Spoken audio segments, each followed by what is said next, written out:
السلام عليكم يا اخوان يا اخوات.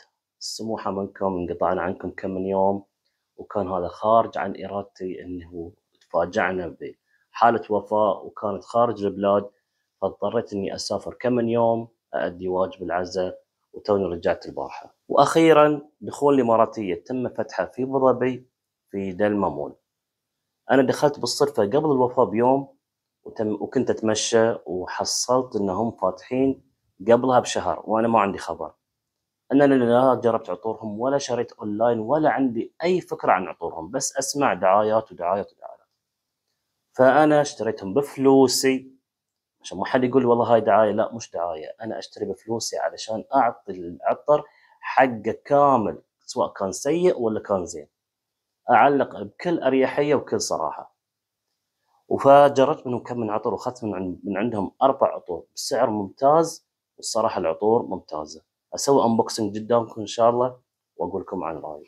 هالمقطع راح يكون تفصيلي أكثر، وبعد ما أسوي الأنبوكسنج راح أسوي مقطع ثاني من دقيقة واحدة فيه شرح بسيط وسريع للي ما يحبون المقاطع الطويلة. وهذه أشكال البوكسات قبل ما تنفتح. نقول بسم الله. أول عطر سيجنتشر سيلفر.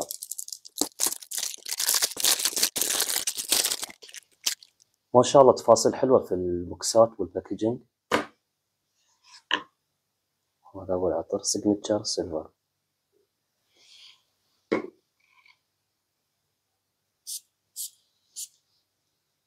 رشيت في ايدي أكثر من الجلتر. ما شاء الله ريحة العطر وايد قوية، العطر وايد انتنس. واللي يحب عطر صراحة، اللي يحب عطر ذا مارتشنت اوف فينيس ذا فينيشن بلو انتنس راح يحب عطر سيلفر أو سيجنتشر سيلفر. ما يتشابهون، لكن تحس إن اللي يحب هذا راح يحب هذا. العطر من إنتاج 2021، فيه الحمضيات والتباكو، العنب الأسود، فيه الباتشولي، المسك، وفيه دهن العنبر. العطر جميل، مصنف لكل المواسم إلا الصيف. العطر ينفع للشتاء، للربيع، ينفع للخريف، بس ما ينفع للصيف. بس أنا أشوفه إذا كان في مسا الصيف أو أماكن مغلقة باردة، أنا أشوف لا بأس فيه. معانا العطر الثاني عطر زايد. نسوي له انبوكسنج.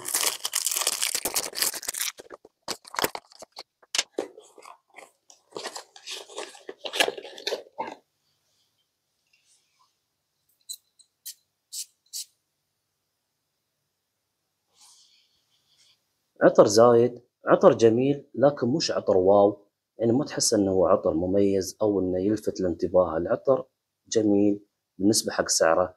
انا ذكرني صراحة بعطور قديمة، يعني العطور الروايح القديمة، لكن مش جاي على بالي شو هالعطور او اساميها. ان شاء الله مع الايام تشتغل الذاكرة واقول لكم. العطر حتى مش موجود في فريجرانتيكا ولا الموقع الأصلي كاتبين إنتاج أي سنة، لكن كل اللي كاتبين عن هالعطر إنه هو العطر فيه حمضيات وفيه عنبر وفيه أخشاب وفيه بخور. العطر جميل لكن مثل ما قلت لكم مش واو. العطر مصنف للجنسين، أنا أشوف الصراحة ميالي أكثر للنساء. العطر شوي نسائي أكثر من إنه يكون رجالي، لكن جربوا العطر وشوفوا الناس أذواق. ومعانا عطر برايفت ماسك في اي بي. عطر برايفت ماسك في اي بي انا اشوفه بعد عطر ما في اي تميز. عطر جميل، لكن لا تتوقع منه اي تميز انه يكون يعني ما يشبه عطور ثانية، لا ولا بالعكس. لكن الزين فيه انه هو عطر سهل الاستخدام. العطر مصنف للجنسين، لكن انا بعد اشوفه انه نسائي اكثر من رجالي. العطر من إنتاج 2021، فيه مسك وعود وزعفران. العطر سعره وايد مناسب ومتواضع، يعني أنت تقدر تستخدمه استخدام يومي وأنت مرتاح. ومعانا العطر الأخير اللي هو عطر دخون روز. أنا هالعطر عجبني لأنه يشبه عطر راح أقول لكم عنه الحين بعد شوي.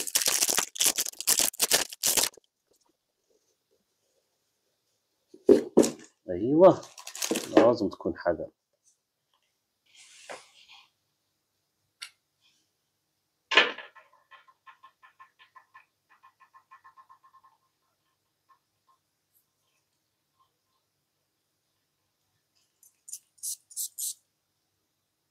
وايد عجبني أنا العطر، وأنا أشوفه أحلى عطر يعني من هالمجموعة هذه ال4 عطور اللي الحين سويت لها unboxing.